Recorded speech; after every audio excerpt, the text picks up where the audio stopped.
दोस्तों नमस्कार, national wheels पर आपका स्वागत है। मैं रणविजय सिंह।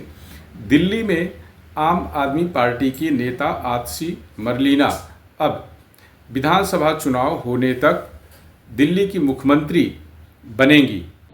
दिल्ली के लोकप्रिय मुख्यमंत्री, आम आदमी पार्टी के नेता, मेरे गुरु अरविंद केजरीवाल जी का धन्यवाद करना चाहती हूं, जिन्होंने मुझे इतनी बड़ी जिम्मेदारी दी और इस जिम्मेदारी के लिए मुझ पर भरोसा किया। एक फर्स्ट टाइम पॉलिटिशियन एक राज्य की मुख्यमंत्री बनी। इसकी वजह यह है कि जेल से जमानत पर छूटने के बाद अरविंद केजरीवाल ने मुख्यमंत्री पद से इस्तीफा देने का फैसला किया है। वह आज शाम उपराज्यपाल से मुलाकात कर मुख्यमंत्री पद से इस्तीफा दे देंगे। इसके बाद आतिशी को मुख्यमंत्री पद की शपथ दिलाई जाएगी। आतिशी का कोई पॉलिटिकल बैकग्राउंड नहीं है, लेकिन अरविंद केजरीवाल को अपनी पार्टी के दूसरे तमाम दिग्गज नेताओं पर भरोसा नहीं है, इसलिए उन्होंने आतिशी को ही मुख्यमंत्री बनाने का फैसला किया, क्योंकि केजरीवाल जो चाहेंगे वह मुख्यमंत्री न रहते हुए भी काम कर पाएंगे। जिस फाइल पर वह चाहेंगे उस पर आतिशी दस्तखत करेंगी। जिस फाइल पर अरविंद केजरीवाल नहीं चाहेंगे उस फाइल पर आतिशी दस्तखत नहीं करेंगी। पार्टी के नेताओं को भी आतिशी वही तवज्जो देंगी जिसको अरविंद केजरीवाल जैसा चाहेंगे। अब सवाल यह खड़ा होता है कि केजरीवाल को आखिर जेल से जमानत पर छूटने के बाद इस्तीफा देने की ज़रूरत क्यों पड़ी? क्यों वह जेल जाने के दौरान ही इस्तीफा नहीं दे दिए, जब भारतीय जनता पार्टी, कांग्रेस समेत दिल्ली के अन्य तमाम उनके विपक्षी नेताओं ने मांग की थी कि अरविंद केजरीवाल को अब इस्तीफा दे देना चाहिए, क्योंकि भारत ही नहीं दुनिया भर के किसी भी हिस्से में कोई भी नेता जेल से रहकर सरकार नहीं चला रहा था। झारखंड में भी पिछले महीनों जब वहाँ के मुख्यमंत्री को जेल जाना पड़ा, तब उन्होंने इस्तीफा दे करके एक कार्यवाहक मुख्यमंत्री बनाया और जेल से बाहर आने के बाद खुद मुख्यमंत्री पद की शपथ ले ली। यह अलग बात है कि वहाँ फिर इसके बाद जिसको उन्होंने मुख्यमंत्री बनाया वह मुख्यमंत्री पद छोड़ने के बाद भारतीय जनता पार्टी में चले गए।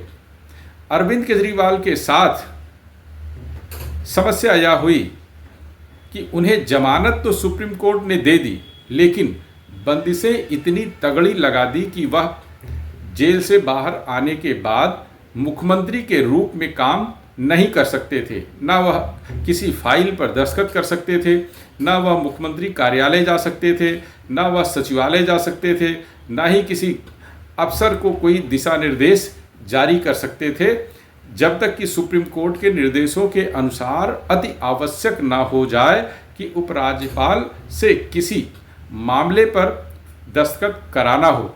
तो सुप्रीम कोर्ट के तमाम सख्त आदेशों, तमाम सख्त प्रतिबंधों के बाद अरविंद केजरीवाल के पास इस्तीफा देने के सिवा अन्य कोई रास्ता नहीं बचा था। सीएम ना सीएम बनने का कोई मतलब ही नहीं। हम लोग तो बहुत पहले से कह रहे थे कि इसे सीएम पद से छोड़ देना चाहिए। जब आपको जेल हो गई थी, भले किसी कारण से हुई, आपको तो बहुत पहले मुख्यमंत्री के पद से छोड़ देना चाहिए था। और अब बचा क्या है? अब इनके जो सीएम पद का छोड़ने का है, ये केवल एक नाटक है। देखिए, ये दुनिया के इतिहास में शायद पहली बार हुआ है कि कोई चुना हुआ व्यक्ति जो जेल जाता है, जब जेल से निकले तो उसको सुप्रीम कोर्ट कहे कि तुम खबरदार जो एक फाइल तक छुई या तुम कुर्सी पर बैठे। आपने देखा होगा हेमंत सोरेन साहब जेल गए थे, जब वो निकले कोई उन पे शर्त नहीं लगाई गई। बहुत से मुख्यमंत्री हैं, बहुत से मंत्री हैं, जब जेल रिहा हुए हैं बेल पे, तो उन पे तो कभी कोई शर्तें नहीं लगाई गई। केवल इन पे क्यों शर्त लगाई गई? और इसीलिए शर्त लगाई गई है क्योंकि देखिए, बेल देना सही है, हम उसका भी समर्थन करते हैं और सुप्रीम कोर्ट ने भी दिया। सुप्रीम कोर्ट को भी ये डर है कि ये आदमी जाकर जो सबूत है उसके खिलाफ उसको मिटा देगा, ये डराएगा, धमकाएगा। जब मुख्यमंत्री जैसे व्यक्ति को कहा जाता है कि खबरदार तुम किसी गवाह के साथ मिले भी, तो इसका मतलब है इसको एक आम क्रिमिनल की तरह एक तरीके से सुप्रीम कोर्ट ट्रीट कर रहा है। इसके बाद कोई नैतिकता नहीं बच जाती है केजरीवाल की। लेकिन केजरीवाल और नैतिकता में मुझे नहीं लगता है किसी भी तरीके आसपास का कोई संबंध है। 2 दिन से यह खबरें आ रही थी कि अरविंद केजरीवाल की पत्नी सुनीता केजरीवाल दिल्ली की नई मुख्यमंत्री बन सकती हैं, क्योंकि केजरीवाल को किसी अन्य पर भरोसा नहीं। इसके बाद फिर चर्चा यह आई कि मनीष सिसोदिया को वह मुख्यमंत्री बना सकते हैं, लेकिन ऐसा भी नहीं हुआ। कहा जा रहा है कि अब मनीष सिसोदिया की ही सिफारिश पर आतिशी को अरविंद केजरीवाल ने नेता चुना और मुख्यमंत्री पद की वह सबसे आगे तगड़ी दावेदार बनकर उभरी और वह दिल्ली की नई मुख्यमंत्री बनने जा रही हैं। अरविंद केजरीवाल के साथ यह नौबत आई क्यों? सुप्रीम कोर्ट को उन पर तमाम प्रतिबंध, तमाम शर्तें क्यों लगानी पड़ी, यह भी जान लीजिए।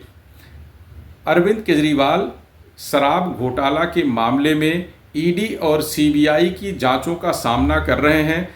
ईडी और सीबीआई के विभिन्न केसों में इस घोटाले में उन्हें जेल जाना पड़ा था और तमाम विरोधों के बावजूद वह जेल से ही सरकार प्रत्यक्ष अप्रत्यक्ष तौर पर चलाते रहे। उनकी पत्नी सुनीता जेल से उनके दिए गए निर्देशों को लाकर बाहर सुनाती रहीं, बताती रहीं और उनके ही अनुसार दिल्ली की सरकार चलती रही। यानी जेल से अरविंद केजरीवाल दिल्ली की सरकार चला रहे थे, परंतु जमानत पर छूटने के बाद उनके पास यह मौका भी छिन गया कि वह अब आगे और कोई काम कर सके। अन्ना हजारे का साथ छोड़ने के बाद अरविंद केजरीवाल अपनी किसी भी पुरानी बात पर टिके नहीं, अपनी किसी भी पुराने वादे पर टिके नहीं। और जब यह बात आई कि अरविंद केजरीवाल अब इस्तीफा देने जा रहे हैं, तो अन्ना हजारे ने उस पर क्या टिप्पणी कही, आप उसको भी सुन लीजिए। मैं पहले से ही बता रहा था, राजनीति में नहीं जाना, समाज की सेवा करो, बहुत बड़ा आदमी बन जाएगा। कई साल हम लोग साथ में थे, उस टाइम बार बार मैं कह रहा था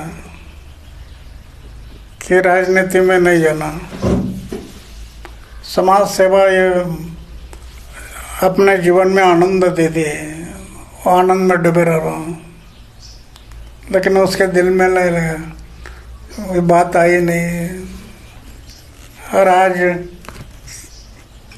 जो होना तो हो गया।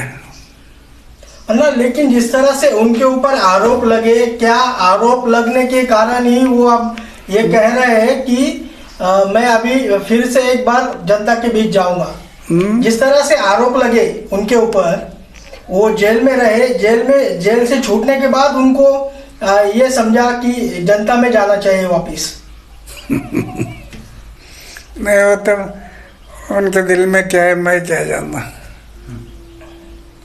अन्ना मराठी। लेकिन आप क्या सलाह देंगे? आप उनके साथ, उनके गुरु थे। अरे थोड़ा दो शब्द बोल दिए।